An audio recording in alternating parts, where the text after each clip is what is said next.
The notification hit my phone at 12:17 p.m. Exactly.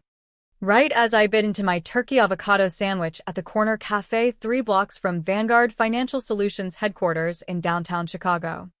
Motion detected. Office entry confirmed. Live feed connecting. My heart didn't race. It settled into that familiar cold clarity I'd trained myself to feel over the past 3 years. I tapped the secure app and the screen filled with the high-angle view from the discreet ceiling-mounted camera I'd installed myself during last year's office renovation. Rebecca Holt, my manager for the past 5 years and director of risk and compliance, stood in the center of my small workspace like she owned every square foot. 2 compliance investigators flanked her, clipboards ready, while a young facilities technician hovered awkwardly near the door, looking like he wished he could melt into the industrial carpet. No knock. No warning call. They had simply walked in as if it were a raid on a criminal hideout. Rebecca's voice came through crisp via the audio feed. Start with the lower drawers. She's hiding duplicate audit chains. Look for anything that doesn't belong: USB drives, external drives, handwritten notes. Her tone was pure authority laced with venom. The same voice that had dismissed my concerns 2 weeks earlier. I leaned back against the vinyl booth, the faint scent of fresh coffee and grilled sandwiches mixing with the city hum outside. From the outside, I looked like any other mid-30-something professional on lunch break: Sarah Klein, senior systems architect, the reliable one who kept the infrastructure humming without drama. Dark hair pulled into a neat ponytail, practical blouse, minimal makeup. No one would guess I'd spent the last decade quietly building invisible safeguards while everyone else chased promotions and headlines. It had started innocently enough. Or so I thought. 2 weeks prior, during a routine pre-audit review of archived transaction logs, I spotted a subtle checksum mismatch in one of the vendor compliance chains. The numbers didn't add up by just a hair. The kind of thing most people would chalk up to system noise. But I'd built the original logging framework. I knew its fingerprints. This wasn't noise. Someone had duplicated the archive, altered metadata timestamps, and slipped in modified vendor approval data. I flagged it immediately and emailed Rebecca. Her reply came within minutes. Version control artifact. Ignore and move on. No questions. No escalation. Just dismissal. That night, I couldn't sleep. The alteration had occurred at 11:47 p.m., 3 hours after I'd badged out and my workstation went into secure lock. Only someone with emergency override credentials could have accessed it, credentials Rebecca held as compliance director for urgent operational needs. Over the following days, I dug deeper during off hours, cross-referencing access logs, device IDs, and session metadata. The pattern emerged like a shadow lengthening at dusk, repeated after-hours logins from Rebecca's credentials, file duplications, selective exports without audit flags, each one tied to high-value vendor contracts that had recently sailed through approval despite red flags in risk scoring. The motive crystallized when I traced a series of unusually large consulting fees deposited into an LLC linked to one of the vendors. Kickbacks. Plain, calculated fraud hidden behind sanitized audit trails. I didn't confront her. Reporting through official channels would give her time to spin, delete, or shift blame. People like Rebecca excelled at that, turning suspicion into miscommunication or overzealous junior staff. Instead, I made a choice that changed everything. Over the next 10 days, working in fragmented late nights and weekends, I expanded my existing shadow monitoring layer into a full self-auditing backbone. Watermarked ghost logs, tripwire hashes, redundant encrypted backups stored off-site in a private vault under my legal name through a holding company I'd quietly registered years ago for precisely such contingencies. The system recorded everything: keystrokes, file accesses, Bluetooth proximity events, even mouse movements on my workstation. All invisible to standard admin tools. The only live operational instance required my biometric login. No one else had keys. It was my insurance policy against the very corruption I now saw unfolding. And then I waited. I continued my daily routines, morning stand-ups, code reviews, vendor syncs, while the logs stacked up silently. Rebecca grew bolder, more overrides, more exports, more late-night sessions. I watched the access spikes climb like a fever chart. When the timing felt right, me conveniently out for our regular Thursday lunch. Her desperation peeking ahead of the quarterly board audit, I planted the bait. 3 nights earlier, after the cleaning crew finished, I slipped a matte black USB drive under the stack of legal pads in my bottom drawer. Inside, a folder labeled chain_backup_final_v2. A single PDF waited within. No damning files. Just a plain white page with black text. Unlawful access detected. This workstation logs all activity. Smile for the audit. The drive was positioned just obviously enough to tempt discovery, but not so blatant as to scream trap. Now, from my cafe booth, I watched Rebecca snatch the drive triumphantly when the technician found it. There, she said, voice tight with vindication. Plug it in. Her hands trembled slightly as she inserted it into her company laptop. The compliance officers leaned in. The technician stepped back nervously. The file opened. The message appeared. Rebecca froze. For one long second, the room went utterly still. Her eyes flicked upward toward the small red indicator light on the ceiling camera, the one she'd personally approved last year for vendor call integrity. The light stayed steady. It always did. I'd sealed the port with epoxy.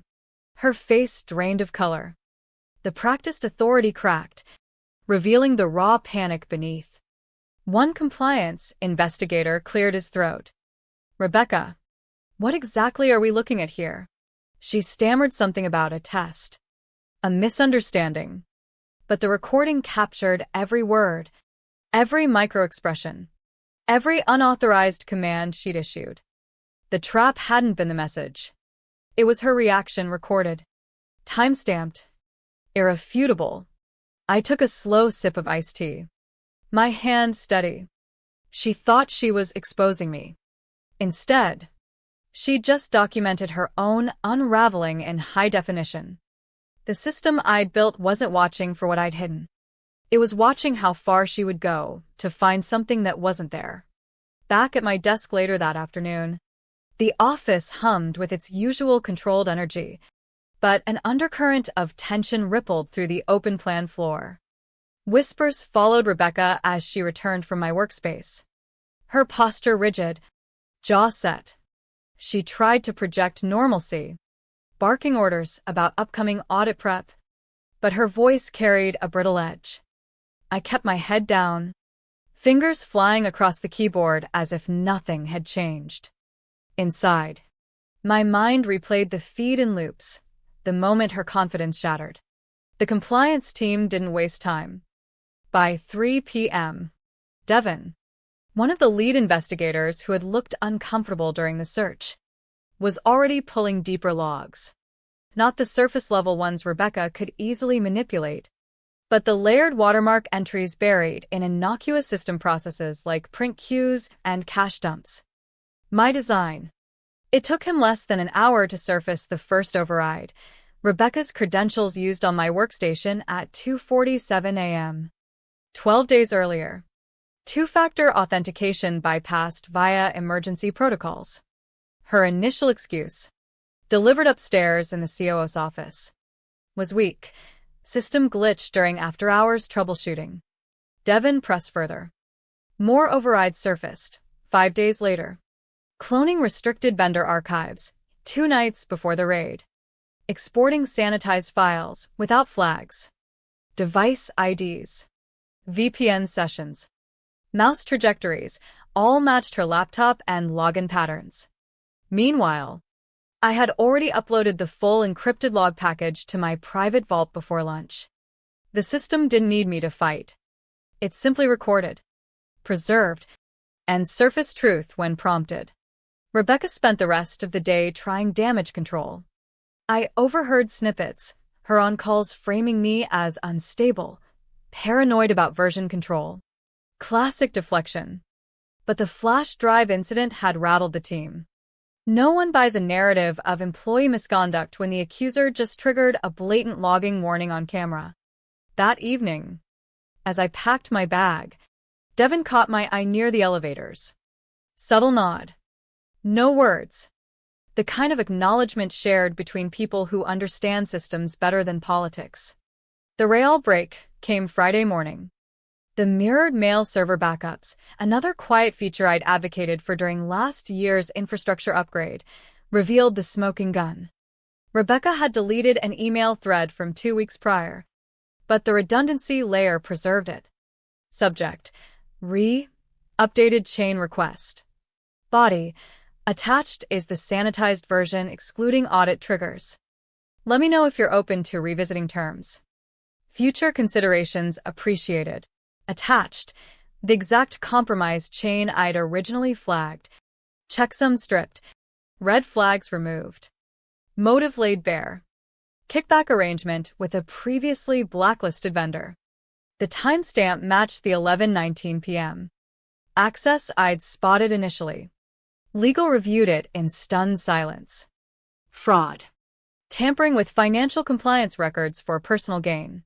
The COO's jaw tightened as he read the printed copy. No need for raised voices. The evidence spoke in cold. Precise timestamps and metadata. By Monday, Rebecca's office sat dark. Door ajar. Blinds drawn. Administrative leave pending investigation. Per the note left on my monitor. The camera kept recording. My shadow logs stayed live. That afternoon, security flagged unauthorized badge use on the 3rd floor. Rebecca had returned. I joined Devin and the head of security in the monitoring room. Live feed showed her entering my office. Movements jerky. Posture defeated. She sat at my desk. Opened the laptop I'd deliberately left cued to the paused frame of her holding the flash drive. Eyes wide with dawning horror. She stared at her own captured expression for a long moment, then glanced at the glowing red camera light. No outburst. Just the soft click of the lid closing. She left without taking anything, walking out via the stairs. Resignation etched in every step. The system had outlasted her. Thursday's internal review meeting felt less like a disciplinary hearing and more like a controlled demolition. Rebecca arrived 30 minutes late, accompanied by her sharply dressed attorney whose hourly rate likely exceeded my monthly mortgage. She avoided eye contact with everyone me, Devin, the head of security, even the COO. Her gaze fixed on the polished conference table as if willing it to swallow her. Her lawyer opened aggressively.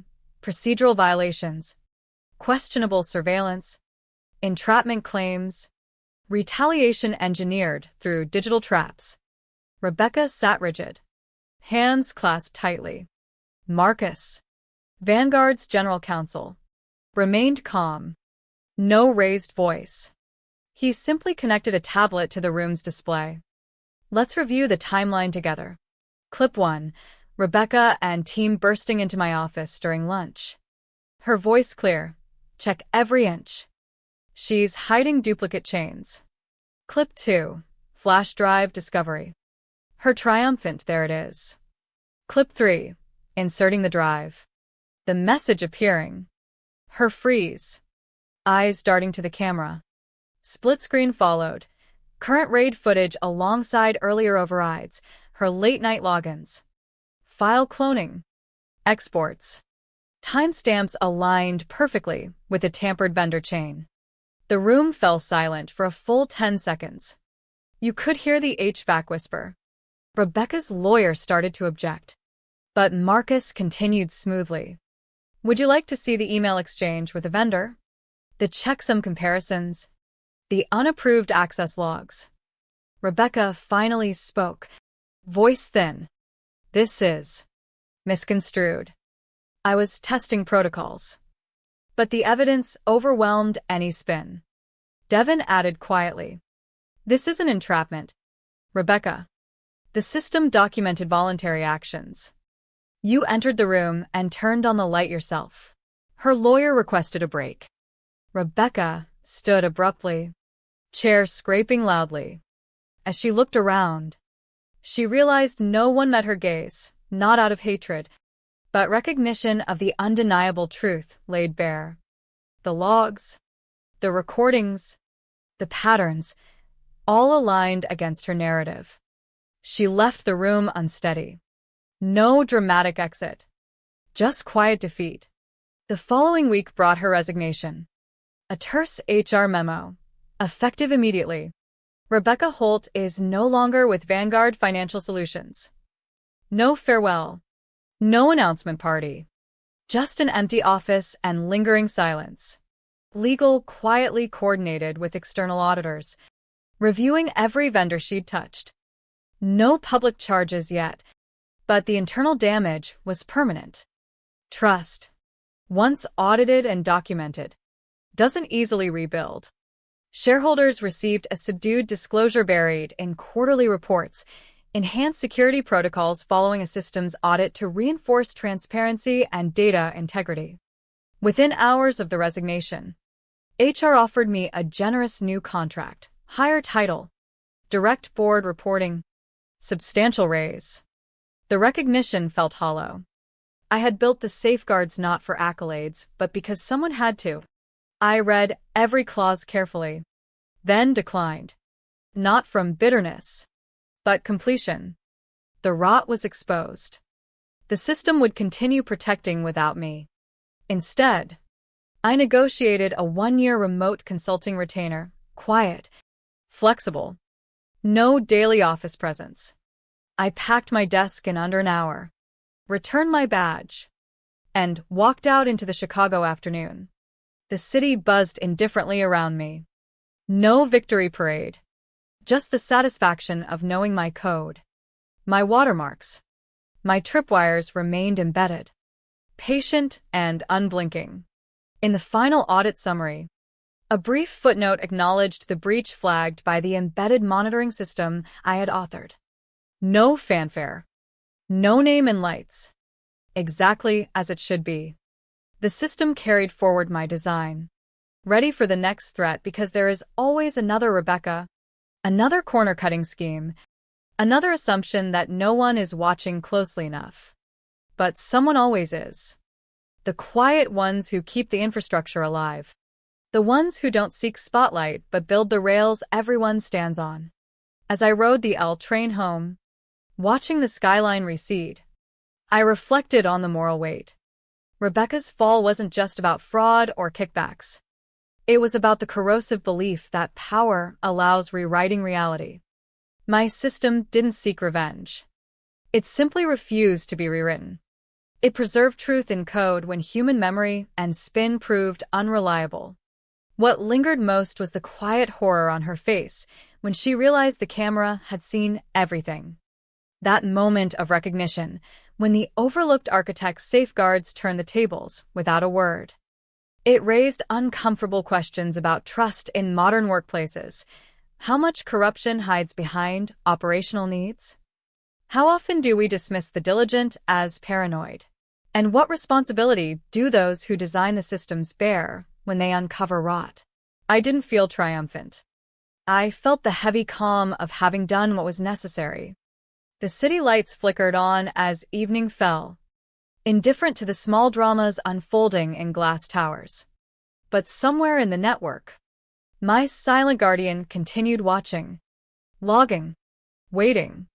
Months later, from my new home office overlooking Lake Michigan, I monitored the ongoing retainer work remotely. Vanguard's enhanced protocols, built on the foundations I left, had already flagged 2 minor compliance anomalies in vendor chains. Each was addressed swiftly, transparently. The ghost in the machine persisted. Occasionally, Former colleagues reached out discreetly. Devon confirmed the external audit uncovered additional irregularities in Rebecca's prior approvals, leading to civil negotiations rather than criminal charges after restitution agreements. She had moved to a smaller firm out of state. No dramatic downfall in headlines, but her professional reputation carried the invisible scar of documented misconduct. I never regretted declining the promotion. The spotlight would have changed the very quiet effectiveness that allowed the system to work. True power, I realized, often lies in structures that operate unseen, reliable, tamper-resistant, truth-preserving. The experience left an indelible mark on my worldview. In America's competitive corporate landscape, where pressure for results can blur ethical lines, the quiet architects hold disproportionate influence. We design the frameworks others take for granted. When ambition turns corrosive, those frameworks can become the ultimate accountability mechanism. Yet it also prompted deeper ethical reflection. Had I gone too far with the hidden camera and bait? Legally sound, company property. Approved security measures, but morally, the premeditated trap carried weight. Rebecca's panic, captured forever, represented a human breaking point. Justice served, but not without collateral emotional cost. Ultimately, the story underscores a timeless truth. Attempts to manipulate systems for personal gain inevitably collide with the integrity baked into well-designed infrastructure. The overlooked employee who builds patiently often outlasts the loudest voices. As I closed my laptop one evening, the faint glow of status indicators from the remote monitoring dashboard reminded me the system still runs. Patient, unforgiving of deceit, ready for whatever comes next. And in that quiet assurance lay the real victory, not revenge, but enduring safeguards that protect the many from the few who would bend rules for themselves.